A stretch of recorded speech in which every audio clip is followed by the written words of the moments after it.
In a remote Himalayan village, a bell rings before death falls from the sky.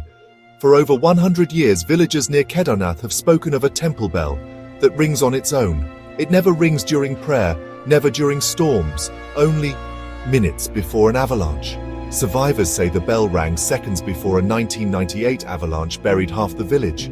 Experts tried to track it, installed sensors, no movement detected until it was too late. An old monk once said, "The mountain speaks, the bell listens, it rings when the gods are restless." Today the temple is mostly abandoned, but the bell still hangs, waiting, watching the snow. This is the stories that you never knew.